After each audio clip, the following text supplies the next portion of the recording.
हुन्छ यहाँ सबैलाई ख्रीष्ट येशूको नाममा जय मसीह छ। आउनुहोस् आज हामी प्रकाशको पुस्तक 10 अध्यायलाई हामी सुरु गर्नेछौँ। हामीले 9 अध्याय सकिसकेका छौँ। अब यहाँ 10 अध्यायमा आइसकेपछि चाहिँ छैटौँ तुरहीको जुन घटनाक्रम अथवा न्याय हामीले 9 अध्यायमा सिद्ध्याएका छौँ। अब 7औं तुरही फुक्नभन्दा अघि हामी यहाँनिर केही इन्टरलुड अथवा केही ग्याप हामी भेटाउँछौँ। यस कारण 10 अध्यायमा 11 अध्यायमा 12 अध्यायमा 13 अध्यायमा र बाँकी अरू भागसम्म पनि हामी पढ्दै गयो भनेदेखि चाहिँ त्यहाँनिर चाहिँ एकदम एउटा इन्टरलुड एउटा ग्याप हामी भेटाउँछौँ। जबसम्म 7औं तुरही फुकिँदैन तबसम्म चाहिँ यहाँनिर एउटा ग्यापको अवधिमा घटेका ती घटनाहरूको बारेमा हामी यहाँनिर अध्ययन गर्नेछौँ। र हामी सबैभन्दा पहिला हामी एक पदबाट हामी सुरु गर्नेछौँ। त्यहाँनिर चाहिँ स्वर्गदूत र एउटा सानो पुस्तकको बारेमा लेखिएको छ र यो स्वर्गदूत को हो र यो सानो पुस्तक के हो भनेर चाहिँ आज हामी विशेष अध्ययन गर्नेछौँ। र यो चाहिँ छैटौँ सकिसकेको छ, छैटौँ तुरहीको न्याय सकिसकेको छ। अब 7औं पुग्न बाँकी छ र त्यो अवधिभित्र के घटनाहरू घटेको छ ती कुरालाई हामी यहाँनिर मध्यनजर गर्न गइरहेका छौँ। हामी पढौँ त एक पद। मैले बादलमा लपेटिएको अर्का शक्तिशाली स्वर्गदूतलाई स्वर्गबाट ओर्लिरहेका देखे। तिनको शिरमा इन्द्रेणी थियो र तिनको मुहार सूर्य जस्तै र पाउहरू आगोका खामा जस्ता थिए। यहाँनिर अर्को शक्तिशाली स्वर्गदूत है ले यो सानो पुस्तक र त्यसको सन्देशको पुष्टि र महत्त्वलाई जनाएको कुरा हामी भेटाउँछौँ। यहाँनिर एउटा शक्तिशाली स्वर्गदूत र उनीसँग भएको एउटा सानो पुस्तक, जुन पुस्तक खोलिएको छ त्यसको महत्त्वको बारेमा र त्यसको भ्यालिडिटीको बारेमा हामी यहाँनिर विशेष अध्ययन गर्नेछौँ। यो स्वर्गदूतलाई गरिएको जुन किसिमले वर्णन गरिएको छ त्यस अनुसार चाहिँ धेरै मानिसहरूले चाहिँ यो स्वर्गदूत चाहिँ यीशु ख्रीष्ट हुनुहुन्छ भनेर चाहिँ धेरै पुस्तकहरूमा यीशु ख्रीष्टै हुनुहुन्छ भनेर चाहिँ उल्लेख गरेको छ। किनभने जसरी यो 10 अध्यायमा जुन किसिमले यो स्वर्गदूतलाई वर्णन गरिएको छ त्यो वर्णन गरेको अथवा दिएको हरेक डिस्क्रिप्सन्स अनुसार चाहिँ उहाँ चाहिँ यीशु ख्रीष्ट नै हुनुहुन्छ भनेर चाहिँ धेरै बाइबल विद्वानहरूले किटाणु गरेर भनेको छ। यसकारण हामीलाई प्रकाशको पुस्तक हामीलाई पढ्न एकदमै गाह्रो हुन्छ। कतिवटा कुराहरू हामीलाई बुझ्न एकदमै गाह्रो छ। तर पनि हामीले सुरुमा नै हामीले भनेका थियौँ कि प्रकाशको पुस्तक 1 अध्यायको 19 पदलाई हामीले यो पुस्तकको चाहिँ रूपरेखाको रूपमा हामीले लिएको कारणले गर्दाखेरि जो हुनुहुन्थ्यो है, जो छँदैछ र हुन आउनेछ अथवा जे कुरो थियो है, हामीले 19 पदमा एकदम स्पष्ट लेखिएको छ। त्यसलाई चाहिँ त्यो अनुसार चाहिँ प्रकाशको पुस्तकलाई चाहिँ विभाजन गरिएको कारणले गर्दाखेरि चाहिँ हामी चाहिँ त्यो रूपरेखा अनुसार चाहिँ हामी यो प्रकाशको पुस्तक यो हामी विशेष प्रकाशको पुस्तकको यो विशेष यो महासङ्कर्षको समय 6 अध्यायदेखि लिएर हामी 19 अध्यायको यो विशेष अवधिलाई चाहिँ मध्यनजर गरेर अध्ययन गर्ने भएको कारणले गर्दाखेरि चाहिँ यो स्वर्गदूत चाहिँ यीशु ख्रीष्ट हो कि होइन भनेर चाहिँ हामी यहाँनिर स्पष्ट रूपले हामी अध्ययन गर्नेछौँ। यसकारण धेरै बाइबल विद्वानहरू पनि यहाँनिर चाहिँ एकदमै अन्योलमा परेको छ कि यो चाहिँ यीशु ख्रीष्ट नै हो भनेर चाहिँ तिनीहरूले किटान गरेर भनेको छ। किनभने जुन किसिमले उहाँ चाहिँ बादलमा ओर्लिआउनु भएको छ भन्ने कुरो बताएको छ, उहाँको मुहार चाहिँ है सूर्य जस्तै चम्किएको छ भन्ने कुरो बताएको छ र उहाँको पाउ चाहिँ त्यहाँनिर चाहिँ आगोको खम्बा जस्तै छ भन्ने कुरो बताएको छ। यी सबै वर्णन गरिएका कुराहरूले चाहिँ यो स्वर्गदूत चाहिँ यीशु ख्रीष्ट नै हुनुहुन्छ भनेर चाहिँ धेरै बाइबल विद्वानहरूले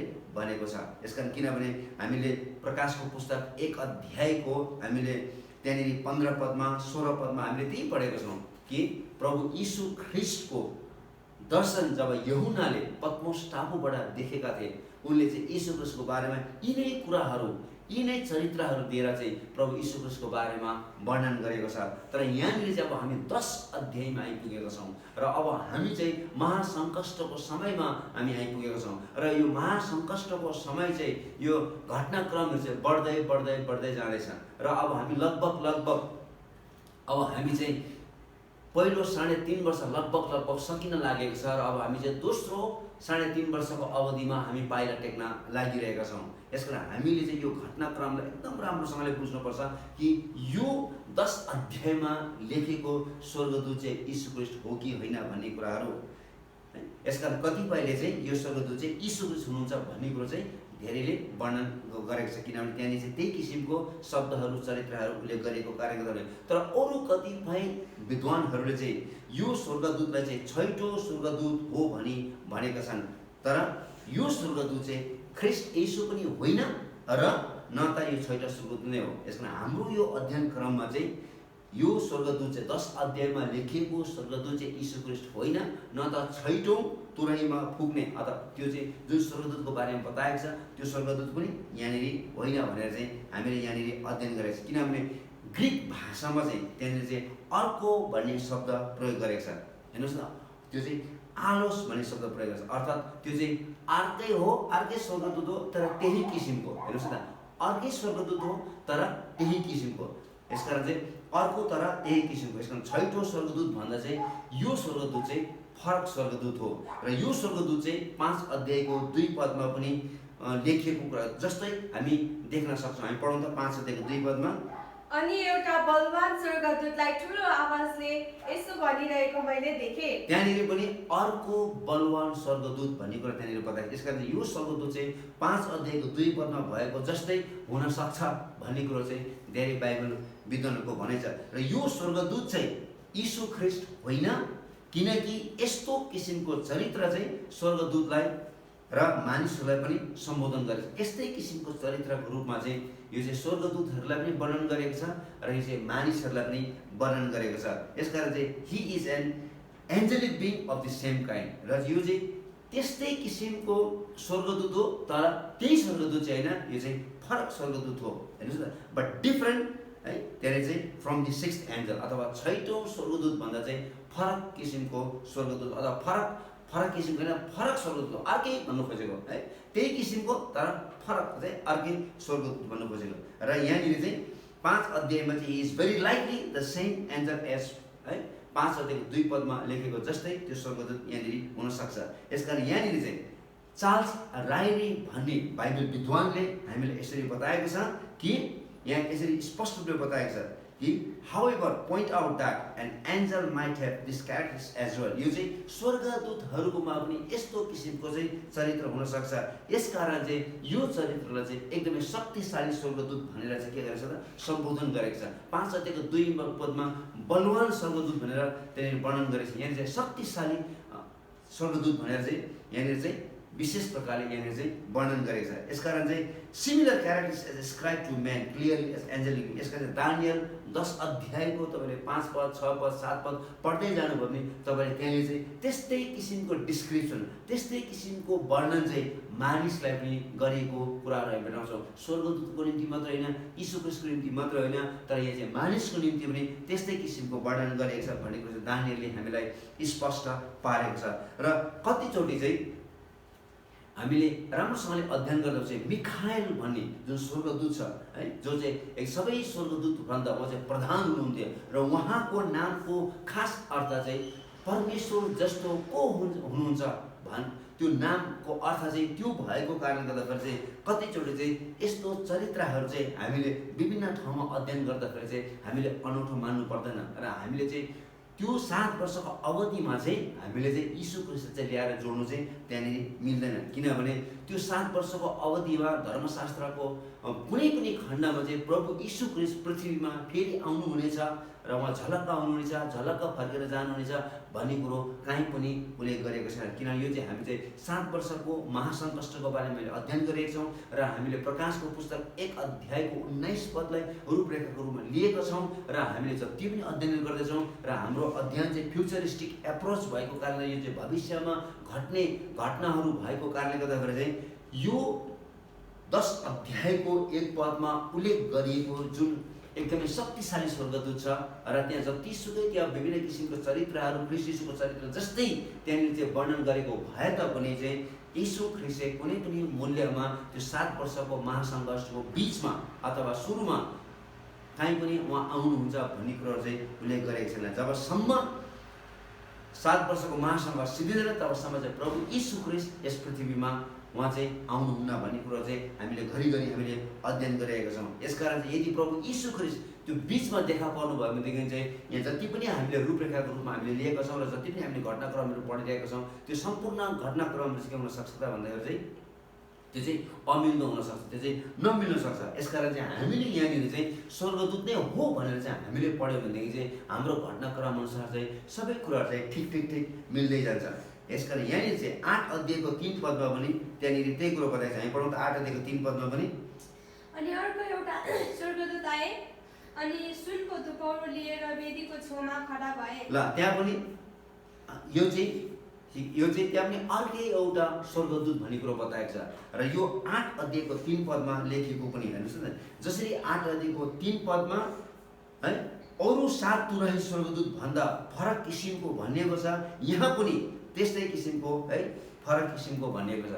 त्यहाँनिर चाहिँ जुन किसिमले त्यहाँनिर चाहिँ 7वटा स्वर्गदूतहरू थियो जसलाई तुरहीको न्यायहरू सुम्पिएको थियो, र त्यहाँनिर चाहिँ त्यो 7 जना बाहेक अर्को छुट्टै किसिमको एउटा स्वर्गदूत देखा परेको छ, जसले चाहिँ प्रभु यीशु ख्रीष्टको एउटा प्रतिनिधित्व गरेर चाहिँ त्यहाँनिर एउटा पुजारीपनको उसले सेवा गरेको घटनाहरू हामीले अध्ययन गरिसकेका छौँ। यहाँ पनि त्यस्तै किसिमको चाहिँ यो चाहिँ फरक किसिमको हेर्नुहोस् न, यो चाहिँ अथवा फरक किसिमको भन्नाले यहाँनिर चाहिँ अर्कै एउटा स्वर्गदूत है, त्यस्तै स्वर्गदूत तर अर्कै स्वर्गदूत हो भन्ने कुरो चाहिँ अर्कै भन्ने शब्द चाहिँ यहाँनिर प्रयोग गरेको भेटाउँछौँ। र यहाँनिर चाहिँ है हामीले कमिङ डाउन फ्रम हेभेनले चाहिँ तिनको अधिकारको स्रोतलाई जनाउँछ। जसरी यहाँनिर हामीले 10 अध्यायको 1 पदमा हामीले पढ्यौँ है, मैले बादलमा लटपटिएको अर्को शक्तिशाली स्वर्गदूतलाई स्वर्गबाट ओर्लेको देखेँ, स्वर्गबाट ओर्लेको देखेँ भन्ने कुरो चाहिँ के बताएको छ भन्दाखेरि चाहिँ तिनको सारा अधिकार र तिनको सारा स्रोत चाहिँ स्वर्गमा छ भन्ने कुरो चाहिँ यसले हामीलाई जनाउँदछ। धर्मशास्त्रमा कहीँ पनि ख्रीष्ट चाहिँ महासङ्कष्टको अन्त्यभन्दा अघि है आउनुहुन्छ भने कहीँ पनि लेखिएको छैन। यसकारण चाहिँ यहाँ 10 अध्यायमा भएको शक्तिशाली स्वर्गदूत चाहिँ यीशु ख्रीष्ट होइन, तर परमेश्वरको उपस्थितिबाट आएको एकजना शक्तिशाली स्वर्गदूत हो भनेर चाहिँ हामी यहाँनिर अध्ययन गरिरहेका छौँ र हाम्रो विश्वास पनि त्यही नै हो। दोस्रो कुरो चाहिँ त्यहाँनिर चाहिँ बादलमा लटपटिएका भन्ने शब्द प्रयोग गरेको छ। हेर्नुहोस् 1 पदमा त्यो लेख्छ बादलमा लटपटिएका। यसले हामीले के सिकाउँछ भन्दाखेरि चाहिँ स्वर्गदूतहरू चाहिँ सेवा गर्ने आत्माहरू हुन् है। हामी त्यो पढौँ त हामी हिब्रू 1 अध्यायको 14 पदमा, के ती सबै स्वर्गदूतहरू मुक्ति पाउनेहरूका खातिर सेवा गर्नलाई पठाइएका सेवा गर्ने आत्माहरू होइन। त्यहाँनिर एकदम स्पष्ट रूपले चाहिँ हिब्रू 1 अध्यायको 14 पदमा चाहिँ है स्वर्गदूतहरू चाहिँ सेवा गर्ने आत्माहरू भनेको जसलाई चाहिँ परमेश्वरले यो न्यायको योजना पुरा गर्नको निम्ति है तिनीहरूले सेवा गर्दछन् र तिनीहरूलाई बतास र आगोको ज्वाला तुल्याएका छन् है। तिनीहरूले विभिन्न यो स्वर्गदूतहरूलाई चाहिँ विभिन्न रूप दिएर चाहिँ तिनीहरूलाई चाहिँ सम्बोधन गरेको छ। हामी हिब्रू 1 अध्यायको 7 पद पढौँ त। स्वर्गदूतका विषयमा उहाँले भन्नुभयो, स्वर्गदूतको विषयमा उहाँले भन्नुभयो, उहाँले आफ्ना स्वर्गदूतहरूलाई बतास उहाँले आफ्ना स्वर्गदूतहरूलाई बतास र आफ्ना दासहरूलाई आगोको ज्वाला तुल्याउनुहुन्छ। कति स्पष्ट रूपले त्यहाँनिर उल्लेख गरेको छ। यसकारण जसले यो स्वर्गदूतलाई यीशु प्रभु हो भन्दछन् तिनीहरूले बादललाई चाहिँ प्रभुको उपस्थिति पनि भन्दछन्, तर हामी यो दूत चाहिँ अथवा यो स्वर्गदूत चाहिँ यीशु ख्रीष्ट होइन भनेर हामीले भनिसकेका छौँ। तर यहाँ बादलले चाहिँ है लटपटिएको है को खास अर्थ चाहिँ न्यायको अलौकिक हस्तक्षेप गर्नलाई जनाउँदछ भन्ने कुरा चाहिँ यसले हामीलाई सिकाउँदछ। हामी एकचोटि पढौँ त हामी प्रस्थान 24 अध्यायको 15 र 16 पद। तब मूसा पर्वतमा उक्ले र बादलले पर्वतलाई ढाकिराख्यो। परमप्रभुको महिमा सिनै पर्वतमा रह्यो र बादलले 6 दिनसम्म पर्वतलाई ढाकिराख्यो। 7औं दिनमा परमप्रभुले बादलको बीचबाट मूसालाई बोलाउनु भयो। ल तपाईले यो तपाईले यो चाहिँ दानियल 7 अध्यायको 13 पदमा, पहिलो थिस्सलुनी 4 अध्यायको 17 पदमा, प्रकाश 1 को 7 पदमा र प्रस्थान 24 अध्यायको 15 देखि 18 पदसम्म तपाईले स्पष्ट रूपले पढ्न पाउन सक्नुहुनेछ कि यो यहाँनिर चाहिँ बादलले लटपटिएको भनेको खास अर्थ चाहिँ के हो भन्दाखेरि चाहिँ यो चाहिँ पवित्र परमेश्वरको न्यायको अलौकिक हस्तक्षेप है गर्नलाई यसले चाहिँ विशेष प्रकारले जनाउँछ। अङ्ग्रेजीमा चाहिँ यहाँनिर चाहिँ यहाँनिर चाहिँ दिस इज अनलाइकली रादर है cloth with A cloud is a symbol of divine intervention and judgement भन्ने कुरा बताएको छ। यसका यहाँ चाहिँ बादलले लटपटिएको भनेको चाहिँ अब चाहिँ परमेश्वरले चाहिँ यस पृथ्वीमा चाहिँ अब चाहिँ न्यायद्वारा चाहिँ पूर्ण रूपले हस्तक्षेप गर्न लाग्नु भएको छ भन्ने कुरो चाहिँ यसले हामीलाई स्पष्ट रूपले बताउँदछ। यसकारण तिनको शिरमा इन्द्रेणी थियो भन्ने कुरो बताएको छ। हेर्नुहोस् एक पदमा तिनको शिरमा इन्द्रेणी थियो भन्ने कुरो। यसकारण कतिचोटि चाहिँ यो इन्द्रेणी चाहिँ यहाँनिर चाहिँ क्राउन जस्तो अथवा यहाँनिर चाहिँ एउटा मुकुट जस्तो देखिएको छ। ग्रिक भाषामा यहाँनिर चाहिँ आइरिस भन्ने शब्द प्रयोग गरेको छ, जसको अर्थ हो इन्द्रेणी हुनसक्छ है, अथवा त्यसको चाहिँ एउटा चमक अथवा त्यसको चाहिँ एउटा तेज भनेर पनि त्यसलाई चाहिँ सम्बोधन गरिएको छ। यसकारण बाइबलमा इन्द्रेणी चाहिँ परमेश्वरको विश्वसनीयताको एक चिन्ह भएकोले त्यसको रङको तेजले चाहिँ अर्थात् इन्द्रेणी चाहिँ यस अध्यायमा यसरी प्रकट हुन र यो अध्याय यसरी प्रकट हुन आएको छ र यो अध्यायको सन्देश चाहिँ परमेश्वरको करार र कृपाको विश्वसनीयतालाई सिकाउँदछ। र यहाँ परमेश्वर पुरानो र नयाँ करारको प्रतिज्ञाहरू पुरा गर्न लाग्नु भएको छ भन्ने कुरो यसले बताएको छ। यसकारण जसरी पुरानो करारमा विशेष नुहाको समयमा जल प्रलय आउँदाखेरि परमेश्वरले त्यहाँनिर चाहिँ इन्द्रेणीको एउटा करार गर्नुभएको छ। नुहा र परमेश्वरको बिचमा एउटा करारको एउटा चिन्ह चाहिँ के थियो? इन्द्रेणी। अब उपरान्त परमेश्वरले यस पृथ्वीलाई पानीद्वारा नष्ट गर्ने हुने छैन भनेर जुन किसिमको करार बाँध्नु भएको छ र त्यो चाहिँ अहिले जब जब धेरै पानीहरू पर्न थाल्छ हामी आकाशमा घरिघरि हामी चाहिँ इन्द्रेणी देखिरहेको छौँ। त्यो अझै पनि पवित्र परमेश्वरले आफ्नो प्रतिज्ञालाई पुरा गरिराख्नु भएको छ र उहाँ चाहिँ आफ्नो प्रतिज्ञा पुरा गर्नको निम्ति उहाँ विश्वसनीयता हुनुहुन्छ भन्ने कुरो यहाँनिर बताएको छ। यहाँनिर जसरी चाहिँ त्यस्तै प्रकारले चाहिँ यहाँनिर जुन इन्द्रेणी हामी देखेका छौँ यसले के देखाउँछ भन्दा चाहिँ परमेश्वर चाहिँ आफ्नो न्यायहरू पुरा गर्नको निम्ति चाहिँ उहाँ चाहिँ विश्वासयोग्य हुनुहुन्छ है भन्ने कुरो चाहिँ यसले हामीलाई चाहिँ स्पष्ट पारेको छ। र जति पनि पुरानो करारमा नयाँ करारमा जति पनि उहाँले प्रतिज्ञा गर्नुभएको छ उहाँले न्याय ल्याउँछु भनेर त्यो न्याय चाहिँ अब चाहिँ उहाँले निश्चय पनि पुरा गर्नुहुनेछ र त्यो न्यायहरू पुरा गर्नको निम्ति चाहिँ उहाँ विश्वासयोग्य हुनुहुन्छ भन्ने कुरो चाहिँ यसले हामीलाई जनाएको छ। र उहाँको मुहार चाहिँ सूर्य जस्तो थियो भन्नाले यो महिमित स्वर्गदूत स्वर्गीय महिमा र पवित्रताले परमेश्वरको कार्य पुरा गर्न चाहिँ सुसज्जित पारिएको छ भन्ने कुरो चाहिँ यसले हामीलाई स्पष्ट पार्दछ है। र जसरी मूसा हेर्नुहोस् त पवित्र परमेश्वरको उपस्थितिबाट निस्केर आउँदाखेरि उसको मुहार चम्किरहेको थियो तर उसलाई थाहा थिएन है। हामी पढाउँदै थियौँ प्रस्थान 34 अध्यायको 29 पदमा, जब मूसा गवाएका ती दुई शिलापाटी आफ्ना हातमा लिएर सिनै पर्वतबाट ओर्लेर आए तब परमेश्वर तिनीसित कुरा गर्नु भएकोले उहाँ आफ्नो अनुहार चम्कदैछ भन्ने कुरा मूसालाई थाहा नै थिएन।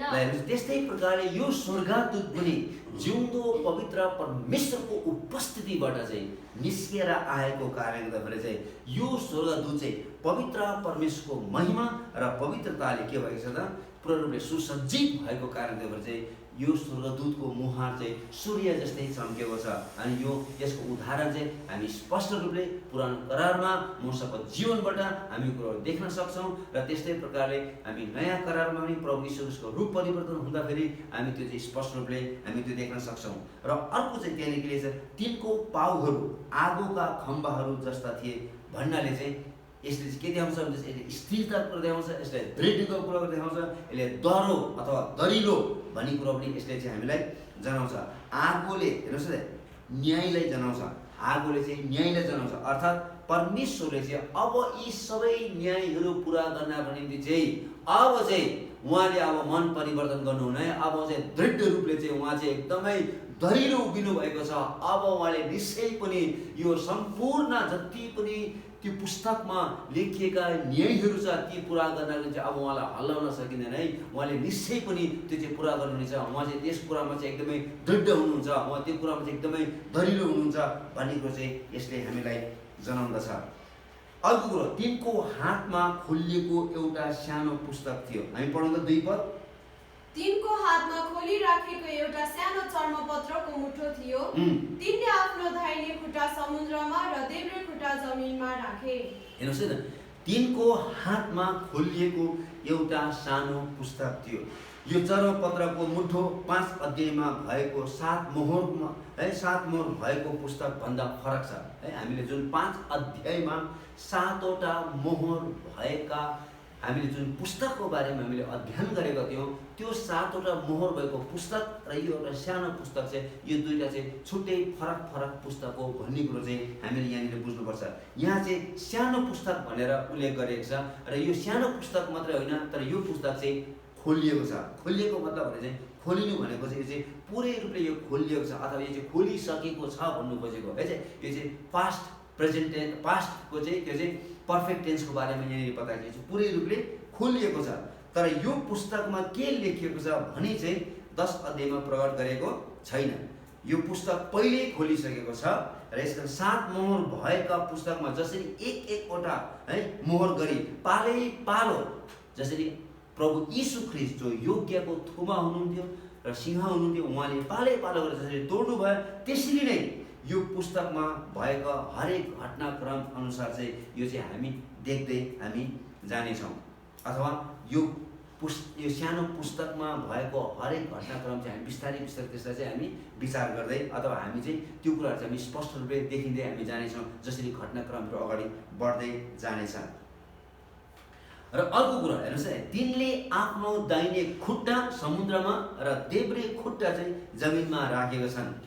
यो चाहिँ 2 पदमा पनि लेखेको छ 5 पदमा पनि लेखेको छ 8 पदमा पनि लेखेको छ। घरिघरि चाहिँ यो कुरो चाहिँ उहाँले दाहिने खुट्टा चाहिँ समुद्रमा र देब्रे खुट्टा चाहिँ जमिनमा राखेको छ भन्ने कुरो बताएको छ। र यसले हामीलाई यही कुरो सिकाउँछ कि समुद्र र जमिनमा भएका सबै कुराहरू माथि चाहिँ हेर्नुहोस् है त उहाँले चाहिँ विजय हासिल गरिसक्नु भएको छ भन्ने कुरो बताएको छ। जति पनि समुद्रको कुराहरू छ है जति पनि जमिनका कुराहरू छ सबै कुरोहरू चाहिँ अब चाहिँ उहाँले त्यसमाथि चाहिँ अधिकार जमाइसक्नु भएको छ। उहाँले त्यसमा चाहिँ विजय पाउनु भएको छ उहाँले जितिसक्नु भएको छ भन्ने कुरो चाहिँ त्यसले हामीलाई जोड दिएको छ। यसले यही जनाउँछ कि यो स्वर्गदूत र यो सानो पुस्तकको सन्देश यही हो कि परमेश्वरको प्रतिज्ञा अनुसार यो सारा पृथ्वीलाई अधिकार गर्नुहुन्छ जसरी पृथ्वीमा भएको हरेक घटनाक्रम बढ्दै जानेछ र अन्त्यमा त्यो पुरा हुनेछ। हेर्नुहोस् है त यहाँनिर चाहिँ यसले स्पष्ट पारिदिएको छ कि जमिन र समुद्र अब हरेक चाहिँ त्यो चाहिँ के छ त त्यसमाथि चाहिँ उहाँले विजय पाइसक्नु भएको छ भन्ने कुरो चाहिँ यसले हामीलाई जनाउँदछ। र जसरी हामी घटनाक्रमहरू हामी प्रकाशको पुस्तकमा पढ्दै हामी जानेछौँ र अन्त्य जबसम्म यसको अन्त्य हुँदैन तबसम्म चाहिँ है हामी यो घटनाक्रमहरू पढ्दै जानेछौँ। र यसले हामीले यही कुरो जनाएको छ कि यो सबै कुराहरूले चाहिँ उहाँले चाहिँ आफ्नो सारा शक्ति र आफ्नो सारा वैभव चाहिँ उहाँले चाहिँ अब चाहिँ जमिनमाथि र अब समुद्रमाथि चाहिँ उहाँले जितिसक्नु भएको छ भन्ने कुरो चाहिँ यसले हामीलाई बताएको छ। र 3 पद हामी पढौँ त।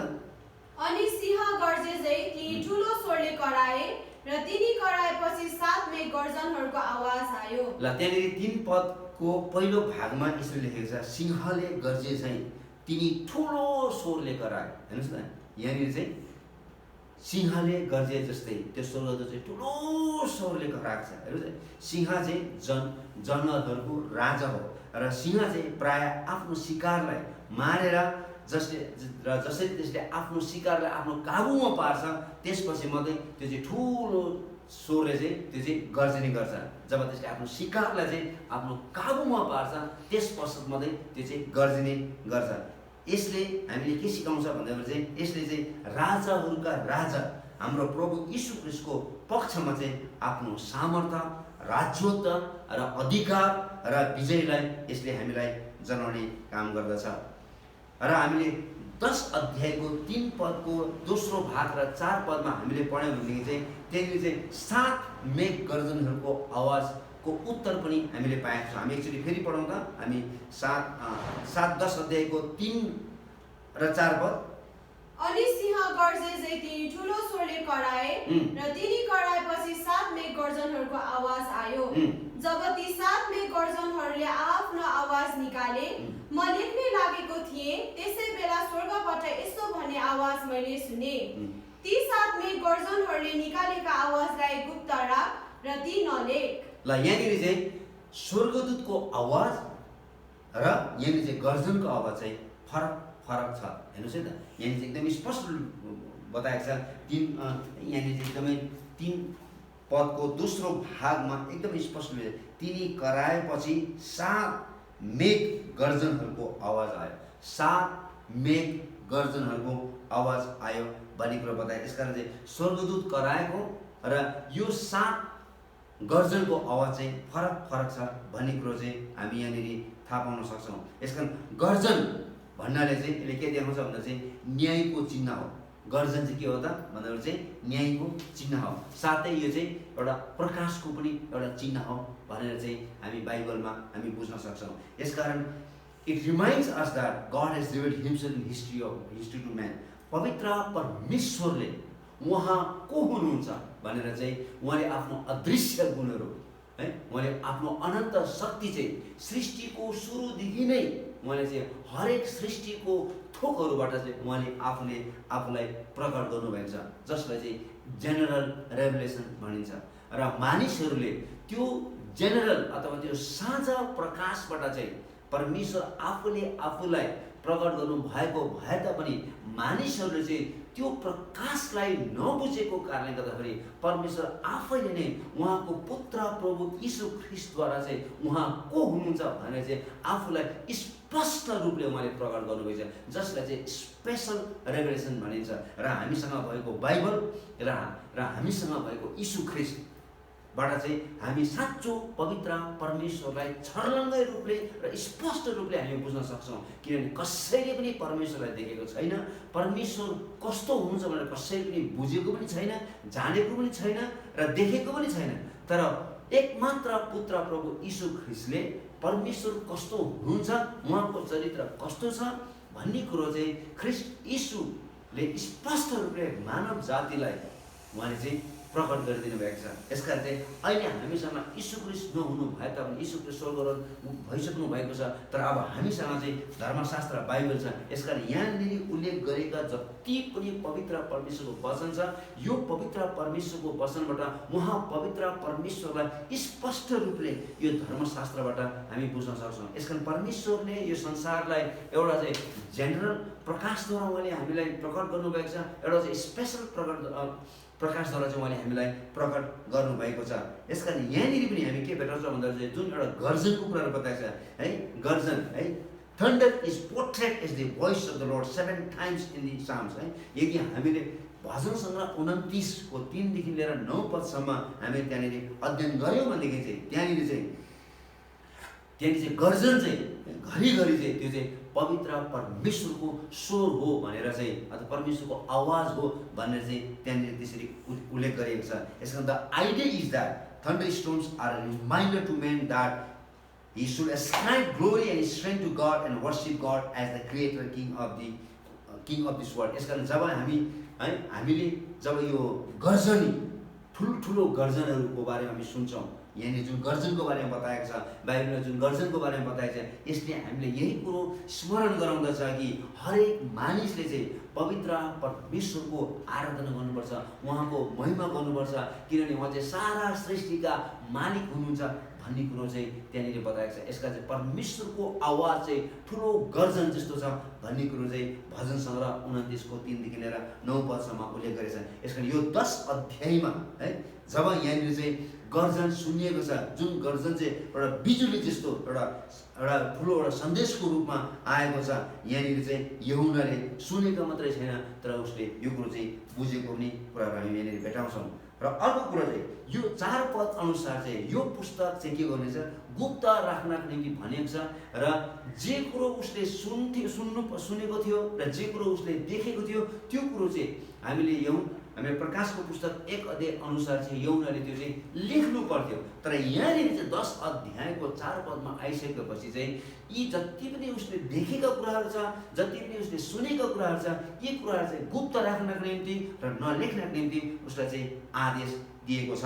यसकारण this message was so electrifying and sounding that as was his custom with his vision was about to write down what he heard। यसकारण उसको नियम बमोजिम चाहिँ उसले सुनेका र देखेको कुरा लेख्नु पर्ने थियो, तर यहाँनिर चाहिँ उसलाई चाहिँ स्वर्गबाट एउटा ठुलो आवाज आएको छ। हामी पढ्नु फेरि 4 पद।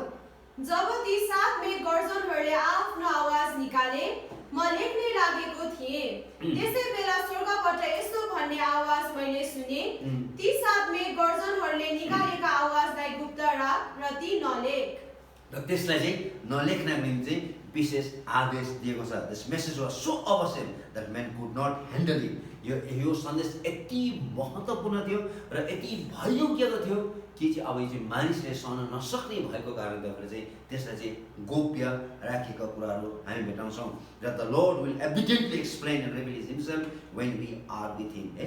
एक दिन निश्चय पनि पवित्र परमेश्वरले त्यो कुरो के कुरो त्यहाँनिर लेख्न के कुरो गोप्य राख्न नि भनेको छ त्यो कुरो निश्चय पनि प्रभुले हामीलाई त्यो कुरोहरू चाहिँ निश्चय पनि प्रकट गर्नुहुनेछ भन्ने कुरो चाहिँ हामी यहाँबाट बुझ्न सक्छौँ। It's God's judgment and purposes for this things but the details are seen. यसकारण यहाँनिर चाहिँ पवित्र परमेश्वरको न्यायको बारेमा बताएको छ, उहाँको योजनाको बताएको छ, तर त्यो हरेक न्यायको कुराहरू र हरेक योजना कुराहरू चाहिँ त्यो चाहिँ गोप्य राख्नको निम्ति र त्यसलाई नलेख्नको निम्ति चाहिँ यहाँनिर चाहिँ आदेश दिएको कारणले गर्दा चाहिँ उसले यो कुराहरू लेखेको छैन। अब हामी यस पश्चात चाहिँ हामी भोलि चाहिँ हामी के हेर्नेछौँ भन्दाखेरि चाहिँ है यसको अझै बाँकी भाग चाहिँ हामी हेर्नेछौँ। यसमा आज हामीले के पढ्यौँ भन्दाखेरि चाहिँ सबभन्दा महत्त्वपूर्ण कुरो चाहिँ हामी कन्फ्युज हुनु भएन।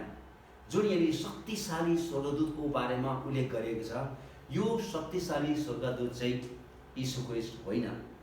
यीशु ख्रीष्ट जस्तै चरित्रको बारेमा वर्णन गरेको भए तापनि यो शक्तिशाली स्वर्गदूत चाहिँ कुनै पनि मूल्यमा यीशु ख्रीष्ट हुन सक्दैन। किनभने चाहिँ हामीले फेरि पनि म तपाईँलाई भन्न चाहन्छु, प्रकाशको पुस्तक 1:19 हामीले यसको रूपरेखाको रूपमा लिएका छौँ, जसको कारणले गर्दाखेरि चाहिँ यो 7 वर्षको महासङ्कष्ट हो र यो 7 वर्षको महासङ्कष्ट सकिसकेर मात्रै प्रभु यीशु ख्रीष्ट दोस्रो आगमनको रूपमा चाहिँ उहाँ चाहिँ फेरि यस संसारमा आउनुहुनेछ र त्यो अवधि बिचमा उहाँ आउनुहुन्न भन्ने कुरा हामीले अध्ययन गरिसकेका छौँ। यसकारण चाहिँ कुनै पनि मूल्यमा यो चाहिँ यीशु ख्रीष्ट होइन। धेरै बाइबल विद्वानहरू कन्फ्युज भएको छ र हामी चाहिँ कन्फ्युज नहौँ भनेर चाहिँ मैले तपाईँहरूलाई यहाँनिर बताएको छु। हुन्छ, परमेश्वरले तपाईँहरू सबैलाई आजको यो खण्डबाट आशिष दिएका हुन्। जय मसीह।